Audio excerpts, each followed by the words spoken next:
Hi friends, வணக்கம். இது உங்கள் ஸ்பாட்டன் வாரியர் சென்னை. நான் உங்கள் நேமிராஜ். இன்றைக்கி வீடியோவில் நம்ம எதை பற்றி பார்க்க போகிறோம் அப்படின்னு பார்த்தீங்கன்னா, ரெண்டு முக்கியமான விஷயம். ஒன்று, தடுப்பூசிகளை எந்தெந்த மாதிரியான தடுப்பூசிகளை போடலாம், எந்தெந்த மாதிரி தடுப்பூசிகளை தவிர்க்கலாம் அப்படின்றத பற்றி பார்க்க போகிறோம். அது மட்டும் இல்லாமல் நிறைய பேர் வந்து இந்த ஆர்டிவிகே பற்றி நிறைய கேட்டிருந்தீங்க. R2B, ஆர்டிவிகே, லசோட்டா, இதை எப்படி நான் போடணும் அப்படின்னு சொல்லிட்டு. ஸோ அதையும் நான் என்னோடய வீடியோவில் உங்களுக்கு நான் வாய் வழியாகவும் சொல்கிறேன். இது இல்லாமல் ப்ராக்டிக்கலாக வீடியோவும் இதில் நான் அட்டாச் பண்ணுறேன். பாருங்கள், இந்த ஆர்டிவிக்கே நான் எப்படி போடுறேன், ஸோ எந்தெந்த வயசில் நான் ஸ்டார்ட் பண்ணுறேன் அப்படின்றத இதுலேருந்து நான் காட்டுறேன் உங்களுக்கு.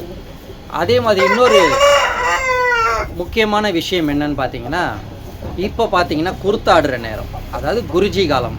பழைய முடிகளெல்லாம் உதிர்த்துட்டு புது முடிகளை வளர வைக்கக்கூடிய நேரம். ஸோ இந்த நேரங்களில் இந்த பெட்டை கோழிகளை எப்படி கையாளணும், ஸோ இதுக்கு எந்த சேவல்களுக்கு பார்த்திங்கன்னா ஒரு சில சேவல்களுக்கு இந்த டேமேஜ் முடியெல்லாம் இருக்கும். இந்த முடிகளை எப்படி அப்புறப்படுத்தணும், அதுக்கப்புறம் அதை எப்படி கையாளணும், இந்த முடியை வந்து சீக்கிரமாகவும் கொஞ்சம் அடர்த்தியாகவும் ஷைனாகவும் நல்ல ஆரோக்கியமாகவும் வளர வைக்கிறதுக்கு என்னென்னலாம் பண்ணணும் அப்படின்றத பற்றி நம்ம இன்றைக்கி டீட்டெயில்டாக பார்ப்போம். அது மட்டும் இல்லாமல் இன்னும் ஒரு சில விஷயங்கள் இதில் நம்ம பேச போகிறோம். ஸோ வீடியோவை ஸ்கிப் பண்ணாமல் பாருங்கள், அப்போ தான் நான் என்ன சொல்கிறேன்றது உங்களுக்கு புரியும். வாங்க வீடியோக்குள்ளே போவோம்.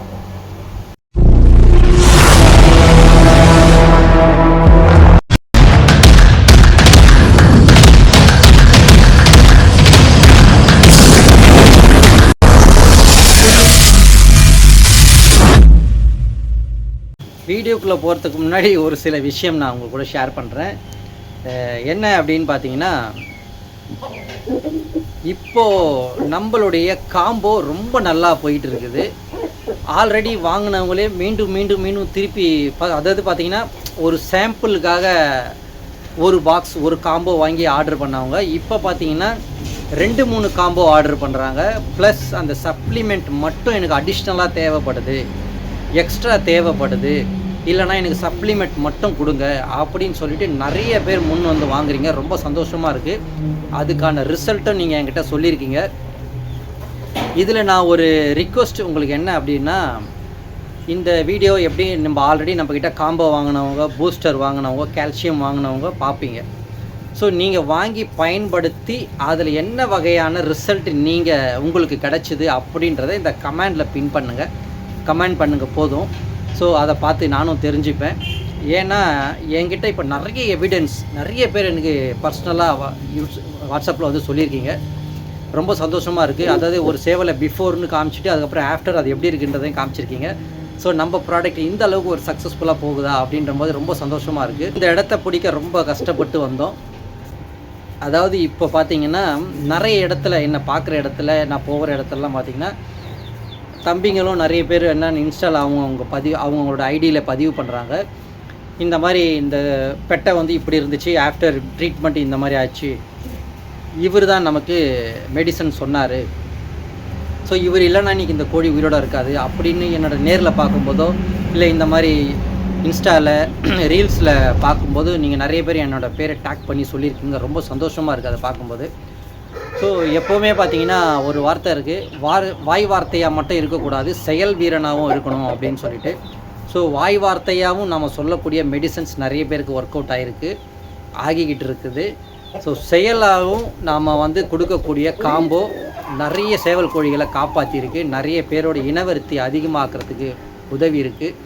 அது மட்டும் இல்லாமல் நோய்வாய்ப்பட்டு மீண்டு வந்த கோழிகளுக்கு நம்மளுடைய சப்ளிமெண்ட் ரொம்ப ஹெல்ப் பண்ணி ரொம்ப எக்ஸ்ட்ராடினரியாக பர்ஃபார்மன்ஸ் பண்ணியிருக்கு. அதுக்கு உதாரணம் இந்த வீடியோவிலே ஒரு ஃபோட்டோ போடுறேன் பாருங்கள். நேற்று தான் அந்த தம்பி எனக்கு பதிவு போட்டாப்பில். ஸோ பிஃபோர் ஒரு சேவலை காமிச்சார், இந்த மாதிரி இருந்துச்சுன்னே. அதுக்கப்புறம் நான் ட்ரீட்மெண்ட் பண்ணி அதை வந்து சரி பண்ணி இன்றைக்கி பார்த்தீங்கன்னா அந்த சேவல் இந்த மாதிரி இருக்குது. ஸோ இந்த சப்ளிமெண்ட் வந்து நல்ல ரிசல்ட் இருக்குது அப்படின்னு சொல்லிட்டு எனக்கு பர்சனலாக சொல்லியிருந்தார். ஸோ அவரோட அனுமதி இல்லாமல் நான் அந்த ஃபோட்டோ போட்டேன். தம்பி பார்த்தாருன்னா மன்னிச்சிக்கணும். அது மட்டும் இல்லாமல் இந்த காம்போவை நீங்கள் ஆர்டர் பண்ணணும் அப்படின்னா கீழே உங்களுக்கு வாட்ஸ்அப் நம்பர் தரேன். என்னோடய பழைய வாட்ஸ்அப் போயிடுச்சுன்னு உங்களுக்கு தெரியும், புது வாட்ஸ்அப் நம்பர் தரேன். அது மட்டும் இல்லாமல் இந்த வாட்ஸ்அப்பில் எதனால் பேன் ஆச்சுன்றத ஒரு விஷயம் நமக்கு தெரிய வந்திருக்கு. ஏன்னா எனக்கு வந்து இன்டர்நேஷ்னல் கால்ஸ், இன்டர்நேஷ்னல் மெசேஜஸ் நிறைய வர்றதுனால வெளிநாட்டுக்கு ஏதோ தொடர்பு இருக்குது உளவுத்துறை அப்படின்ற மாதிரியெல்லாம் சஜஷன் அந்த அவங்களோட சைடில் யோசித்து இதை வந்து அப்பப்போ ஒரு நாளைக்கு ஒரு 3 நாளைக்கு ஒரு வாட்டி 8 hours பேன் பண்ணுறாங்க. பண்ணிவிட்டு அனலைஸ் பண்ணிட்டு அதுக்கப்புறமா இதை திருப்பி ரீஓப்பன் பண்ணுறாங்க. ஸோ எதுவுமே இல்லை அப்படின்னதுமே. ஸோ அதனால நான் என்ன பண்ணியிருக்கேன் அப்படின்னு பார்த்தீங்கன்னா, இந்த வாட்ஸ்அப் நம்பர் அடிஷ்னலாக டெலகிராம்லேயும் ஓப்பன் பண்ணியிருக்கேன். நீங்கள் ஆர்டர் பண்ணுறதா இருந்தாலும் டெலகிராம்லேயும் ஆர்டர் பண்ணலாம், வாட்ஸ்அப்லேயும் ஆர்டர் பண்ணலாம். என்னோடய நெட்டு எப்போவுமே ஆனில் தான் இருக்கும். இன்கேஸ் உங்களுக்கு இதில் சிங்கிள் டிக்கிலே காமிச்சதுன்னா நீங்கள் டைரெக்டாக டெலகிராமில் வந்து ஆர்டர் பண்ணலாம். ஸோ அதனால் எந்த ஒரு பிரச்சனையுமே இல்லை. இதுக்கு நடுவில் ஒரு சுவாரஸ்யமான விஷயம் ஒன்று நடந்தது, அதை நான் வீடியோவோட கடைசியில் சொல்கிறேன். அதுக்கு முன்னாடி நம்ம டாபிக் உள்ளே போவோம், இல்லைனா ரொம்ப போர் அடிச்சிடும். இந்த ஆர்டிவிகேவை எப்படி போடணும் அப்படின்றது ஆல்ரெடி என்னுடைய பழைய வீடியோவில் நான் சொல்லியிருப்பேன். ஸோ தடுப்பூசி ஒரு சிலது ஏன் தவிர்க்கணும்னு நான் ஏன் சொல்கிறேன் அப்படின்னு பார்த்தீங்கன்னா, தடுப்பூசின்றது பார்த்தீங்கன்னா இப்போ நீங்கள் ஒரு கோழிக்கு ஒரு தடுப்பூசி போடுறீங்க அப்படின்னா அது வந்து லைஃப் டைம் இருக்குதுன்னா அதை பற்றி நீங்கள் யோசிக்கணும். ஸோ இந்த மருந்து குறிப்பிட்ட காலம் மட்டும் அதோட உடலில் இருக்கும். ஒரு 3 மாத காலம் இருக்கும், 6 மாத காலம் இருக்கும். அதுக்கப்புறம் மீண்டும் அதை பயன்படுத்தணும் அப்படின்னா ஸோ நமக்கு ஒரு ஆப்ஷன்ஸ் இருக்கும். இது பயன்படுத்தலாமா வேணாமா, இது நல்லதா கெட்டதா, ஸோ அப்படின்னு நம்ம அனலைஸ் பண்ணி நம்ம வந்து அதை தவிர்த்துடலாம் இன்கேஸ் தவறாக இருந்ததுன்னா. ஸோ இது நல்ல விஷயம்னா கண்டினியூ பண்ணலாம். ஸோ ஒரு மெடிசன் அது நல்லதா தவறான்னு தெரியாது, நிறைய பேர் சொல்கிறாங்க, நிறைய பேர் சஜஸ்ட் பண்ணுறாங்கன்றதுக்காக நாம் அது வந்து லைஃப் டைமாக உடலில் அடுத்தடுத்த தலைமுறை வரைக்கும் போகுதுன்னும் போது அதை அவாய்ட், நல்லதா கெட்டதான்னு தெரிஞ்சு அவாய்ட் பண்ணணும். ஸோ அதனால தான் நான் சொல்கிறேன், ஆர்டிவிகே R2B லசோட்டா தாராளமாக பயன்படுத்தலாம், தவறு கிடையாது. ஸோ இன்றைக்கி நம்ம கோழிங்களுக்கு நாம் வந்து ஆர்டிவிகே போடுறோம். இது வந்து R2Bயாகவும் கிடைக்கும். ஸோ 75 நாளைக்கு உள்ளே இருக்கக்கூடிய இளம் குஞ்சுகளுக்கு நீங்கள் லசோட்டா தாராளமாக பயன்படுத்தலாம். லசோட்டாவை நிறைய பேர் பெரிய கோழிங்களுக்கு 2 சொட்டு பயன்படுத்துவாங்க, 2 கண்ணுலேயும். அது தேவையில்லை. 75 நாள் கிராஸ் ஆகிட்டாலே நீங்கள் ஆட்டோமேட்டிக்காக டைரெக்டாக R2B அல்லது ஆர்டிவிகேவை பயன்படுத்தலாம். ஸோ அது எப்படி பயன்படுத்துகிறோம் என்னன்றதை நான் இந்த வீடியோவில் காட்டுறேன், பாருங்கள். நம்மளுடைய கோழிகளை எந்தெந்த மாதிரி கோழிகளுக்கு எந்தெந்த ஏஜ்லேருந்து நான் ஸ்டார்ட் பண்ணுறதை பாருங்கள். இதில் ரொம்ப ஒரு முக்கியமான விஷயம் என்னென்னா, இது வரைக்கும் நான் என்னை காட்டாத என்னோடய ஃபீமேல்ஸ் கிட்டத்தட்ட ஒரு 30-35 ஆண்டுகளுக்கு முன்னாடி இருந்த ஒரு லைனேஜ், அந்த ஃபீமேலை நான் இதில் காமிச்சிருக்கேன், அதோட பெண்ணையும் இதில் நான் காமிச்சிருக்கேன். ஸோ அது ரொம்ப இம்பார்ட்டண்டான லைன் எனக்கு. இது வரைக்கும் அந்த பெட்டையிலேருந்து இறங்கின சேவல்கள் இது வரைக்கும் பந்தயம் கொடுக்கல, ட்ராப் பண்ணியிருக்குது, பந்தயம் கொடுக்கல. ஆனால் ரொம்ப கிளாசிக்காக பந்தயம் அடிச்சிருக்கு. ரொம்ப எப்படி சொல்கிறது, ஓகே அப்படின்ற அளவுக்கு மேல் கையில் தான் பண்ணியிருக்கு ட்ராப்பு. இது வரைக்கும் அந்த லைனேஜில் கீழ்கை போல் ரொம்ப அருமையான லைனேஜ். இன்னைய வரைக்கும் நான் யாருக்குமே காட்டல. சரி ஓகே, நம்ம ஊசி போடும்போதாவது காட்டுவோம் எப்பேற்பட்ட பழைய லைனேஜ் பெட்டை அப்படின்ட்டு. அது முகம், அதோடைய அமைப்பு பார்த்தாலே உங்களுக்கு தெரிஞ்சிடும் அது எப்பேற்பட்ட ஓல்டு லைனேஜ்ட்டு. ஸோ நம்ம ஊசி போடுற வீடியோவை பார்த்துட்டு வருவோம் வாங்க. பொதுவாக இந்த ஆர்டிவிகே R2B ரெண்டுமே ஒன்று தான். பட் இது நீங்கள் வந்து கம்பல்சரி எவ்ரி 3 months 3 மாதத்துக்கு ஒரு தடவை கோழிங்களுக்கு போடணும். ராணிகெட், இந்த வெள்ளை கழிச்சல் டிசீஸ் வராமல் இருக்கும். இந்த மெடிசன் வாங்கும்போது அதோட எக்ஸ்பைரி டேட்டை கரெக்டாக பார்த்து வாங்குங்க. இது வாங்கும்போது ஒரு ஐஸ் க்யூப்பில் போட்டு கொடுப்பாங்க. ஸோ அந்த ஐஸ் க்யூப்போடு நீங்கள் எடுத்துகிட்டு வாங்க. முடிஞ்ச வரைக்கும் இரவு நேரங்களில் இந்த மெடிசனை வாங்கிட்டு வந்துடுங்க, குளுமையாக இருக்கும்போது. அப்போ தான் அந்த ஹீட்டு படாமல் இருக்கும். வாங்கும்போது அதில் லைவ்னு போட்டிருக்கோம், எக்ஸ்பைரி டேட், இது ரெண்டுத்தையுமே கம்பல்சரி பார்த்து வாங்குங்க. இது கூடவே வாட்டர் ஒன்று கொடுப்பாங்க. ஸோ ஒரு கோழிக்கு 2 டோஸு. ஸோ இது வந்து 100 கோழிக்கு போடக்கூடிய மெடிசன். அதில் வந்து நம்ம 50 ml தண்ணி வாங்கிட்டு வந்து அந்த தண்ணியை கொஞ்சம் எடுத்து அந்த மெடிசனில் விட்டு நல்லா குலுக்கிட்டு, அந்த மருந்து ஒரு மாத்திரை மாதிரி இருக்கும் உள்ளே, அது நல்லா கரைஞ்சி முடிஞ்சதும் நீங்கள் என்ன பண்ணலான்னா இதை வந்து திருப்பி அந்த 50 ml தண்ணியில் மிக்ஸ் பண்ணிட்டீங்கன்னா இப்போ அந்த 50 ml மெடிசன் ஆகிடும். அந்த ராணிகெட் டிசீஸ் வராமல் காப்பாற்றுற அந்த மருந்து உங்களுக்கு ரெடி ஆகிடும். ஸோ நீங்கள் 100 கோழிங்களுக்கு தாராளமாக போடலாம்.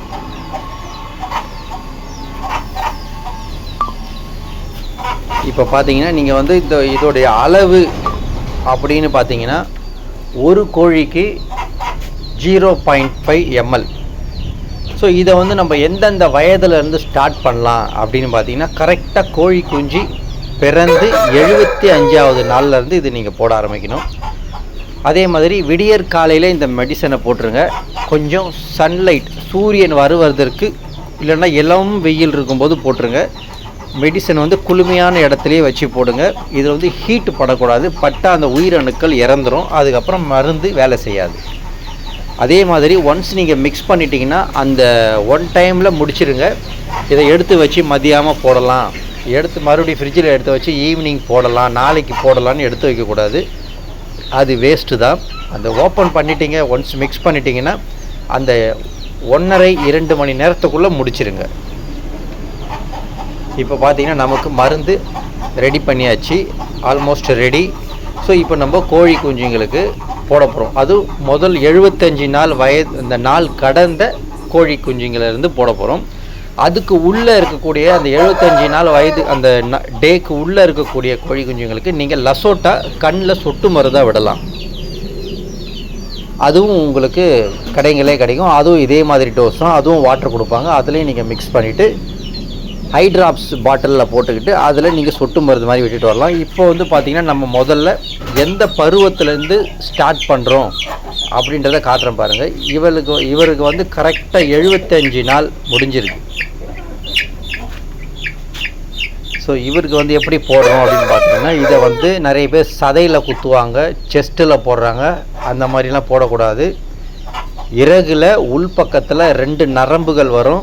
அந்த நரம்புக்கு நடுவில் தோல் இருக்கும், டிஷ்யூ மாதிரி இருக்கும். அந்த தோல் ரொம்ப மெல்லிய தோல். அது அந்த தோலை தூக்கிட்டு அந்த சதையில் குத்தாமல் மேலோட்ட போட்டிங்கன்னா ஜஸ்ட் அப்படியே கொஞ்சம் வீங்கும். அடுத்தடுத்து ஒரு 3 இளம் குஞ்சுங்களுக்கு நான் போடுறேன். அதில் பாருங்கள், அந்த தோல் கொஞ்சம் அப்படியே உப்பி வரணும். கரெக்டாக 0.5, அதுக்கு மேலே போடாதீங்க, அதுக்கு கீழேயும் போடாதீங்க. இந்த 75 நாள் இளம் குஞ்சுகளில் இருந்து நீங்கள் வயசான ப்ரீடர் வரைக்கும் அதே 0.5 ml தான். கரெக்டாக சரியாக 3 மாதத்துக்கு ஒரு முறை. ஏன்னா 3 மாதத்துக்கு அப்புறம் இந்த மருந்து உடலில் இருக்காது, போயிடும். திரும்பவும் நீங்கள் போட்டு அந்த ராணிகேட் டிசீஸ் வராமல் நீங்கள் பார்த்துக்கணும்.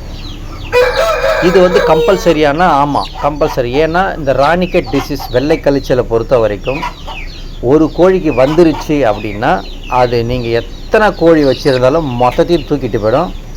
அந்த அளவுக்கு காற்றுலேயோ உணவுலேயோ நீரிலேயோ அப்படியே பரவக்கூடிய ஒரு வியாதி. அதே மாதிரி நோய்வாய்ப்பட்ட கோழிகளை மற்ற கோழிகள் இடத்துல வைக்காதீங்க, அது கொஞ்சம் தூரமாகவே வச்சு ட்ரீட்மெண்ட் பண்ணுங்கள். இந்த மெடிசன் போட்டு ஒரு சில கோழிகளுக்கு ஒரு சில வியாதிகள் வரும், அதை வந்து ஈஸியாக காப்பாற்றிடலாம். பட் இருக்கிறதுலே மேக்ஸிமம் ரொம்ப டேஞ்சரஸ் டிசீஸ்னு பார்த்தீங்கன்னா இந்த வெள்ளை கழிச்சல். மொத்தத்தையும் தூக்கி சாப்பிட்றோம். உங்கள்கிட்ட எத்தனை கோழி குஞ்சு இருந்தாலும், எத்தனை விடைகள் இருந்தாலும், எத்தனை கோழி சேவல்கள் இருந்தாலும் அந்த கூண்டை அப்படியே வாஷ் அவுட் பண்ணும். ஸோ அதனால் எவ்ரி 3 மந்த் இந்த மெடிசனை கம்பல்சரி போடுங்க. இது போட்டது மட்டும் இல்லாமல் கரெக்டாக இதுக்கு நடுவில் இந்த மெடிசன் போட்டு 1 மாதம் அல்லது 1.5 மாதம்க்கு அப்புறம் ஆக்சி டெட்ராசிலின்னு சொல்லக்கூடிய ஒரு ஆன்டிபயோட்டிக், இதையும் 0.5லேருந்து இந்த இளம் வயதுலேருந்து ஸ்டார்ட் பண்ணுங்கள். அடுத்த வயது பார்த்திங்கன்னா கரெக்டாக 1 வயது தாண்டி இருக்குது. கன்னி பெட்டை என்னுடைய ரொம்ப ஃபேவரட் பெட்டை. எல்லாரையுமே போய் வம்புக்கு இழுக்கும். இது என்னுடைய மோஸ்ட்டு ஃபேவரட்னு சொல்லணும்னா இந்த பெட்டை தான். அந்த நரம்பு தெரியுது பார்த்திங்கன்னா, அந்த முடி நான் பிடுங்குறேன் பாருங்கள், அந்த நரம்புக்கு நடுவில் தோல் இருக்கும். அந்த தோல் லைட்டாக அந்த ஊசியால் நீக்கிட்டு ஒரு 1/2 இன்ச்சு அந்த ஊசியை உள்ளே விட்டிங்கனாலே போதும். நீங்கள் ஜஸ்ட் 0.5 போடும்போது அது அப்படியே உப்பிக்கிட்டு வரும். பார்த்தாலே உங்களுக்கு தெரியும்னு நினைக்கிறேன். இந்த மாதிரி உப்பணும். பார்த்தீங்களா எப்படி உப்பி இருக்குன்ட்டு? அதை வந்து அமுக்கக்கூடாது, அதை அப்படியே விட்டுருக்கணும். என்னுடைய மோஸ்ட் ஃபேவரட் அழகின்னு கூட சொல்லலாம் இதை. அவ்வளோ ஒரு அழகாக இருக்கும் பார்க்குறதுக்கு இந்த பெட்டை. கன்னி பெட்டைகள் தான். ஸோ இப்போ அடுத்து பார்த்திங்கன்னா இதிலேருந்து ஒரு சில மாதங்கள், ஒரு 1-2 மாதம் ஆகிருக்குதுக்கு எக்ஸ்ட்ரா இந்த தும்மர். இப்போ இதெல்லாமே பார்த்திங்கன்னா மோஸ்ட்டு நம்மளுடைய ரொம்ப ஓல்டு லைனேஜிலேருந்து வந்த சில ஃபீமேலுடைய பெண்கள். இதெல்லாம் ஸோ அதோடைய குஞ்சுகள் அந்த தலைமுறையில் வந்த அடுத்தடுத்து மகள் இவங்கெல்லாம். ஸோ இவங்களாம் நமக்கு ரொம்ப இம்பார்ட்டன்றதுனால இதுக்கு ரொம்ப முன்னுரிமை கொடுத்து இவங்களுக்கு கரெக்டாக நம்ம இந்த மெடிசனை ஃபாலோ பண்ணிட்டு வரோம். நீங்கள் பராமரிப்பு பண்ணிட்டாலே உங்களுக்கு மருத்துவம் பண்ணுற வேலை இருக்காது. அதனால் சரியான நேரத்தில் தடுப்பூசி, சரியான உணவுகள், சரியான ஆகாரம், சரியான நீர் இதெல்லாம் கரெக்டாக கலந்து வச்சிட்டிங்கனாலே உங்களுக்கு எந்த ஒரு பிரச்சனையும் இருக்காது. அதோட ரொம்ப மோஸ்ட் இம்பார்ட்டன்ட் கூண்டை ரொம்ப சுத்தமாக வைக்கணும். இது பார்த்திங்கன்னா சைக்கோவுடைய பேத்தி, சைக்கோவுடைய பொண்ணுடைய பொண்ணு. இது யாக்கூத்து தான் வரும், தும்மர் அடித்து வரும். ஏன்னா சைக்கோவோட அம்மா வந்து யாக்கூத்து. இதுவும் பார்த்திங்கன்னா சைக்கோவுடைய பேத்தி தான். கொஞ்சம் வெளுத்த ரங்கில் வந்திருக்கு. அதே வாட்டம் தான், அதே முகக்கட்டு, அதே பார்த்திங்கன்னா அந்த மண்டைக்கட்டு, அதே கழுத்து வாட்டம், அதே தொட்டிக்கால், அதே மாதிரி குணம். இது எல்லாமே பார்த்திங்கன்னா நம்ம சைக்கோவுடைய பேத்திகள். ஸோ உங்கள்கிட்ட எல்லாமே நல்ல லைனேஜ் தான் நீங்களும் வச்சுருப்பீங்க, ரொம்ப இம்பார்ட்டன்ட் கொடுத்து வச்சுருப்பீங்க. ஸோ அதை நம்ம கையை விட்டு போகக்கூடாது அப்படின்னா இந்த தடுப்பூசிகள் ரொம்ப இம்பார்ட்டன்ட். அதை கரெக்டாக பராமரிச்சுக்கிட்டு வாங்க. இப்போ அடுத்து பார்த்திங்கன்னா என்னுடைய எப்படி சொல்கிறது, அந்த பெட்டமாரி லைன் அசரடிக்கும் பெட்டமாரி லைன். அதில் வந்த தலைப்பெட்டை. இது எல்லாத்துக்குமே தலைப்பெட்டைன்னு சொல்லணும். பார்த்திங்கன்னா அது இந்த பெட்டை தான். அப்படியே சட்டி மாதிரி இருக்கும் பார்க்குறதுக்கு.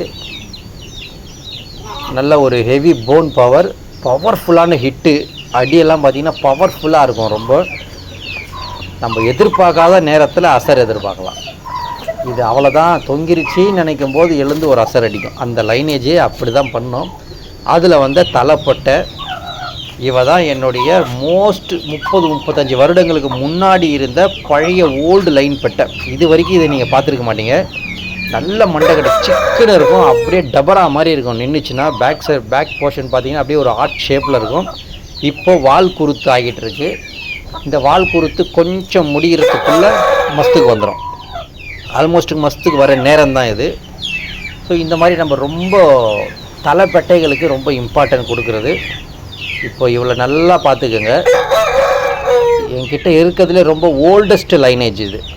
நான் சொன்னேன் பார்த்தீங்களா வீடியோவில், இது வரைக்கும் இதில் பிறந்த பசங்க இது வரைக்கும் பந்தயம் கொடுத்தது கிடையாது. மேல் கை ட்ராப் தான் பண்ணியிருக்கு.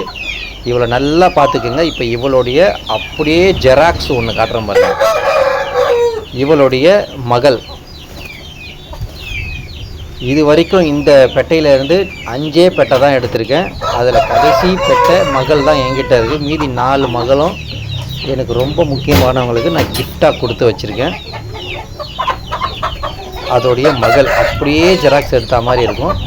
இந்த பெட்டையோடைய அம்சம் என்னன்னு பார்த்தீங்கன்னா, நீங்கள் எப்பேற்பட்ட சேவலை போட்டாலும் சரி, அந்த பெட்டை எப்படியோ, அது குணம் எப்படியோ, அது உருவம் எப்படியோ, அது கலர் எப்படியோ, அது முகம் எப்படியோ, அது கொண்டை எப்படியோ, அதோட கால்வாட்டம் எப்படியோ, அதே போல் தான் சேவலை கொடுக்கும். நீங்கள் என்ன சேவலை போட்டாலும் சரி, ரங்கே உடையாது. இந்த ரங்கில் தான் கொடுக்கும். ஏன்னா என்கிட்ட பார்த்தீங்கன்னா கிட்டத்தட்ட ஒரு 13 வருஷமாக இந்த பெட்டை இருக்குது. ஆனால் ரொம்ப 30 வருஷமாக இருந்த லைனேஜ் இது. இப்போ கடைசியாக என்கிட்ட மட்டும்தான் இருக்குது. அதனால் இந்த பெட்டையோட குணம், இதை ப்ரீட் பண்ணால் எப்படியெல்லாம் வரும்ன்றது எனக்கு நல்லா தெரியும். அதனால் இவங்களுக்கெல்லாம் பார்த்திங்கன்னா அந்த கரெக்டான பராமரிப்பு நம்ம ரொம்ப இதுவாக பண்ணுறது.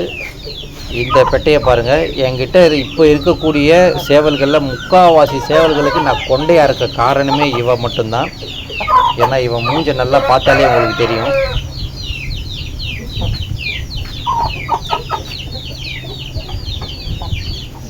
எல்லா கொண்டையுமே சாஞ்ச கொண்டையாகவே கொடுக்கும் அது. இதுவும் ஒன் ஆஃப் மை ஃபேவரட். அந்த கதர் நம்ம பார்த்திங்கன்னா அதிகமாக இந்த கதர் லைனில் அதிகமாக வச்சுருக்கோம். அதில் மோஸ்ட் ஓல்டஸ்ட்டு ஃபீமேல் இது.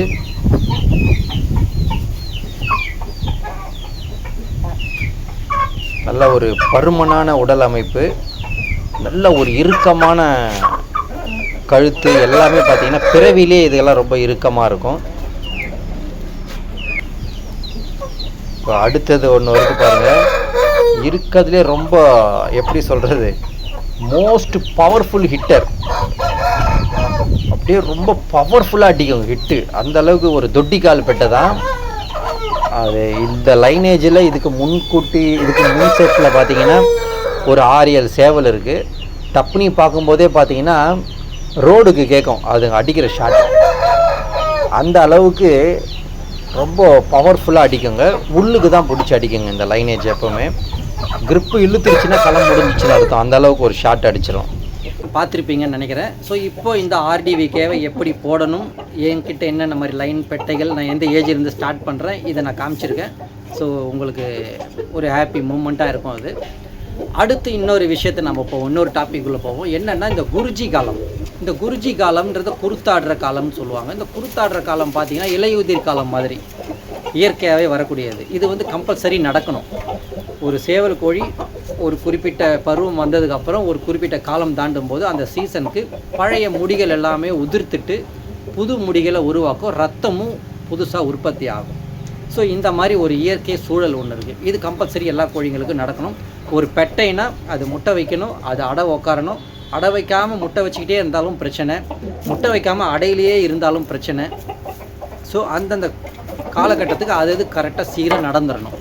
ஓகேங்களா? ஸோ இதுதான் வந்து இயற்கை. அப்போ தான் அது சமநிலையில் இருக்குது, நல்ல ஆரோக்கியமாக இருக்குதுன்னு ஒரு அர்த்தம். ஸோ ஓகே, இது இப்போ இந்த மாதிரி இருக்குது. இப்போ இந்த மாதிரியான சேவல்களுக்கு பார்த்திங்கன்னா ஒரு சில சேவல்களுக்கு பால் முடியோ இல்லை ரெக்க முடியோ பாதியாக உடஞ்சிருக்கும்.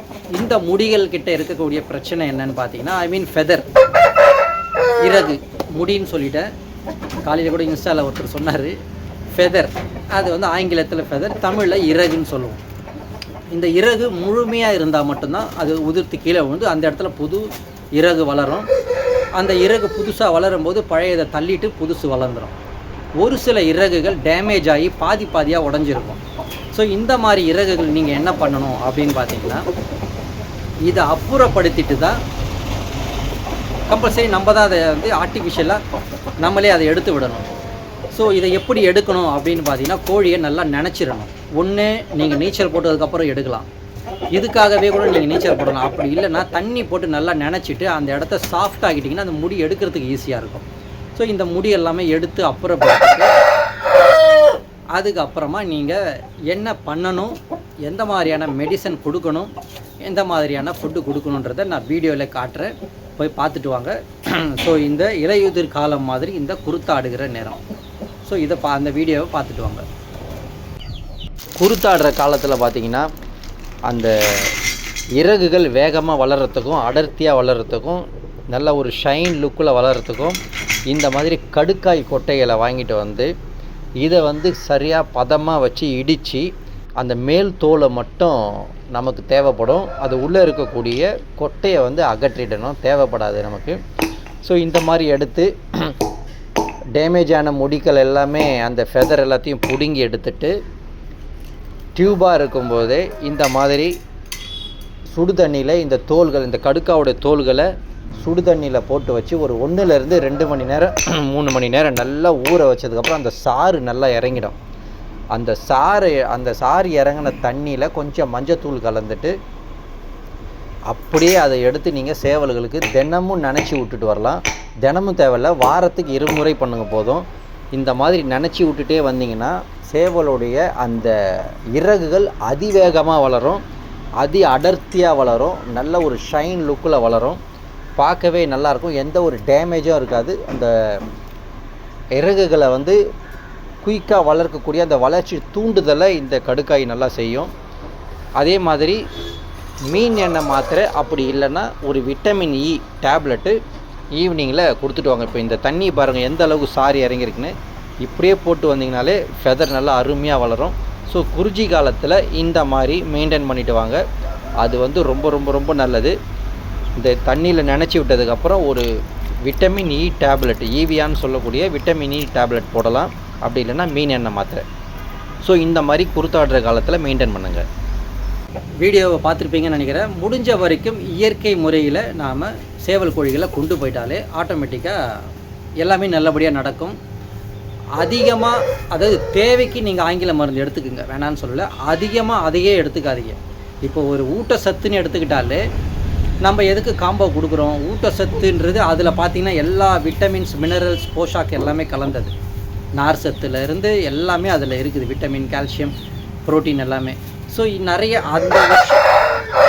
அந்த விஷயங்களை நாம் உணவுலேருந்து எடுக்கணுமே தவிர மருந்து, மாத்திரைகள், டானிக், இன்ஜெக்ஷன்லேருந்து எடுக்கக்கூடாது. அதை பேஸ் பண்ணி தான் நம்ம அந்த காம்போ ரெடி பண்ணது. ஸோ இந்த மாதிரி இயற்கையாக வரக்கூடிய கோழி சேவல்களை இயற்கை முறையிலேயே வளர்த்து இயற்கையான உணவுகளே கொடுத்து ஆரோக்கியமாக வச்சுக்கோங்க. அதுக்கப்புறம் இந்த குருத்தாடுகிற நேரத்தில் நாம் என்ன மாதிரியான தண்ணியை கொடுக்கணும் அப்படின்றத நான் இதில் காமிச்சிருக்கேன். ஒன்று, கடுக்கா போட்டு மூலிகை தண்ணியில் நீங்கள் அந்த தண்ணியில் நினைக்கும்போது முடியோட அந்த ஃபெதர், இறகோட வளர்ச்சி அதிகமாக இருக்கும், நல்லா ஸ்ட்ராங்காக இருக்கும், நல்லா ஷைனாகவும் இருக்கும். ஸோ இல்லை என்னோடய கோழி சேவல்களுக்கு பார்த்திங்கன்னா இது வரைக்கும் முடியே வளரலை, இதுக்கு என்ன பண்ணலாம் அப்படின்னா, நிறைய பேர் சஜஸ்ட் பண்ணுறது என்னென்னா மீனுடைய கழிவு தண்ணி இல்லைனா கருவாடுடைய கழிவு தண்ணி. இதை போடும்போது என்ன பிரச்சனைன்னா அந்த கோழிங்களுக்கு உடம்புல பயங்கரமான துர்நாற்றம் அடிக்கும். இதனால நாய்கள் கடிக்கிறதுக்கு வாய்ப்பு இருக்குது. நம்ம வீட்டில் நடந்துச்சு அது. அதனால எப்படி சொல்கிறேன்னா, அந்த கோழி நம்ம ஒரு வாட்டி போட்டு விட்டுட்டோம், அந்த நாய் பார்த்திங்கன்னா அந்த கோழி நக்கிக்கிட்டே தான் இருக்குது ஒரு நாள் ஃபுல்லாகவே. உடலில் ஏதோ ஒரு மாமிசம் இருக்குது, அந்த துர்நாற்றத்துக்கு அது பின்னாடியே தேடிட்டு போகுது. அப்படின்னும் போது இது ஒரு எப்படி வேணாலும் ஒரு டேஞ்சரில் வந்து முடியலாம். முடிஞ்ச வரைக்கும் இந்த அரிசி கழுவின தண்ணி பயன்படுத்துங்க, அதுலேயே நல்ல ரிசல்ட் இருக்கும். ஏன்னா அரிசி கழுவின தண்ணி, இந்த வடித்த தண்ணி, கஞ்சி தண்ணின்னு சொல்லுவோம் சென்னை பகுதியில், இந்த வடித்த தண்ணியெல்லாம் பார்த்திங்கன்னா அந்த அரிசியில் இருக்கக்கூடிய மொத்த சத்தும் ஒரு சாறு மாதிரி அதில் இறங்கியிருக்கும். ஸோ அதில் நீங்கள் சேவல் கோழியை நினச்சி விட்டாலோ முடி வளர்ச்சி அதிகமாக இருக்கும், அந்த இறகோடைய வளர்ச்சி அதிகமாக இருக்கும், ஷைனாக இருக்கும். ஸோ மூலிகையில் பண்ணும்போது இந்த மாதிரி மஞ்சத்தூள், கடுக்கா கொட்டை போட்டு பண்ணும்போது இன்னமும் நல்லாயிருக்கும் வளர்ச்சி. ஸோ இதை பயன்படுத்துங்க, இந்த மாதிரி ஃபாலோ பண்ணுங்கள், இந்த மாதிரி மெயின்டைன் பண்ணுங்கள். அதே மாதிரி குருத்தாடுகிற நேரத்தில் கோழிகளை அதிகமாக தொடாதீங்க, அதிகமாக பெட்டை கூட சேர்க்காதீங்க, தனிமையிலே வச்சுருங்க. அதிகமாக தூக்கி சும்மா இது பண்ணுறது பார்க்குறது வச்சுக்காதீங்க. அதோடைய உடல் வலி அதுக்கு மட்டும்தான் தெரியும். அந்த புது இறகு வளரும்போது உடலில் ஒரு விதமான கூச்சம் இருக்கும். அந்த கூச்சத்தில் அது நம்மளை தொட விடாது. எப்பேற்பட்ட களம் பறந்து கையில் உணவு எடுத்த சேவலாக இருந்தாலும் இந்த மாதிரி நேரங்களில் கோச்சாவாகும், பயப்படும் நம்மளை பார்த்து. அதனால் இதை ஒரு பெரிய விஷயமாக எடுத்துக்காமல் அந்த நேரத்தில் அவங்கள வந்து ஃப்ரீயாக விட்டுட்டிங்கன்னா அது நல்லபடியாக முடியலாம் வளர்ந்து ஃப்ரெஷ்ஷாக ஆனதுக்கப்புறம் நீங்கள் அதுக்கப்புறம் அதுக்கு தேவையான விஷயங்களை பண்ணலாம். முடி வளர்றது குறைவாக இருக்குது, கம்மியாக இருக்குது, ரொம்ப ஸ்லோவாகுதுன்னும் போது இந்த மாதிரியான மருத்துவங்களை பண்ணலாம். ஸோ இப்போ புரிஞ்சிருக்குன்னு நினைக்கிறேன். வீடியோட கடைசியில் ஒரு விஷயம் சொல்கிறேன்னு சொன்னோம் பார்த்தீங்களா, இது என்னென்னா, ஏன்னா இந்த சமூக வலைத்தளத்தில் நம்ம எவ்வளோ வருஷமாக பயணிக்கிறோம். இதில் நல்லவங்க யார் கெட்டவங்க யாருன்னு யாரும் தெரியாது, பழகுனதுக்கப்புறம் தான் உங்களுக்கு தெரியும்.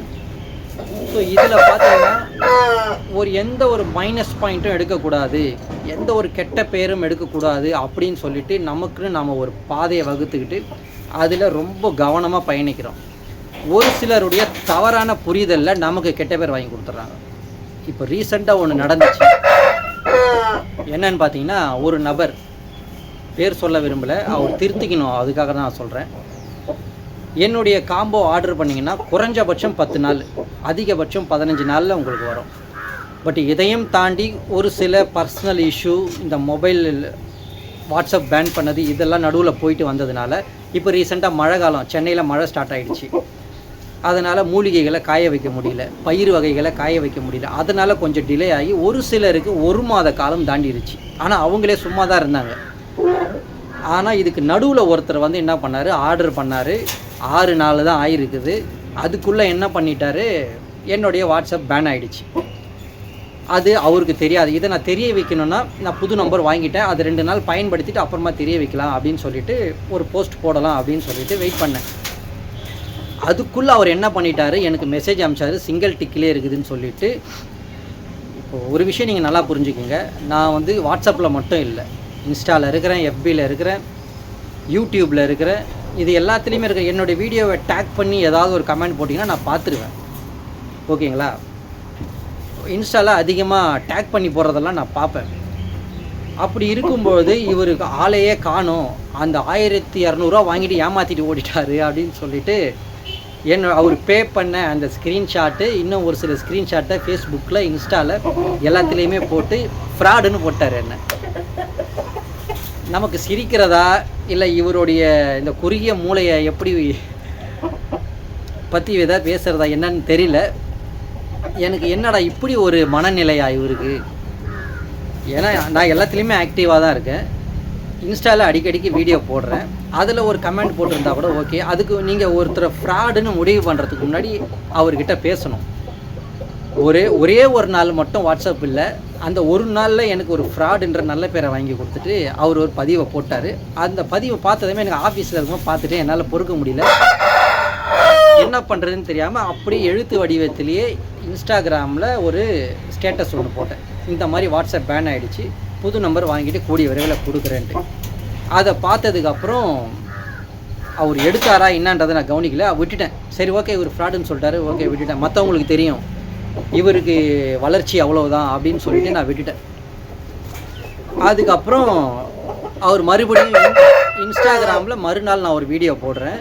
மறுநாள் அதே மாதிரி ஃப்ராடுன்னு போட்டு அதே இது போடுறாரு. அப்போ நான் பர்சனலில் போய் கேட்டேன் எதை வச்சு. அப்புறம் நான் அவர் நம்பரை தேடி கண்டுபிடிச்சி, அதாவது அந்த அவரோட ஹிஸ்ட்ரியை எடுத்துகிட்டு அந்த ஹிஸ்ட்ரியில் போய்ட்டு இந்த புது வாட்ஸ்அப்லேருந்து நான் பேசினேன். எதை வச்சு நீங்கள் ஃப்ராடுன்னு சொன்னீங்க அப்படின்ட்டு.